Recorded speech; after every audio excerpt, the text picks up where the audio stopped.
আল্লাহ রাসূল সাল্লাল্লাহু আলাইহি ওয়াসাল্লাম বলছেন, ফাইন্নাহু মান ইয়াইশ মিনকুম বাদি ফাসায়ারা ইখতিলাফান কাসীরা। তোমাদের মধ্যে যারা আমার পরে জীবিত থাকবে, আমি মৃত্যুবরণ করার পরে যারা পৃথিবীতে হায়াত পাবে, জীবিত থাকবে, ফাসায়ারা ইখতিলাফান কাসীরা, তোমরা অনেক মতপার্থক্য, মতাদর্শ দেখতে পাবে। এই লোকে এটা বলে, ওই লোকে এটা করে, উনি এটা করে, উনি ওটা বলে, ওই মুফতি সাহেব, ওই হুজুর, ওই পীর সাহেব, ওই বুজুর্গানে দিন, ইত্যাদি ইত্যাদি অনেক মতপার্থক্য দেখতে পাবে।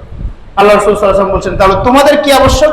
ফাআলাইকুম বিসুন্নতি ওয়া সুন্নাতিল খুলাফায়ে রাশিদিন আল মাহদিয়িন।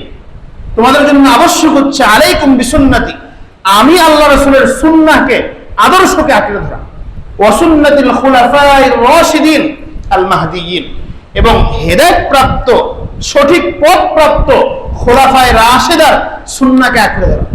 আদু আলাইহা বিন নওয়াজিদ, আল্লাহ রাসূল বলেন এমন ভাবে তোমরা আঁকড়ে ধরো যে মারির দাঁত দিয়ে তোমরা আঁকড়ে ধরো।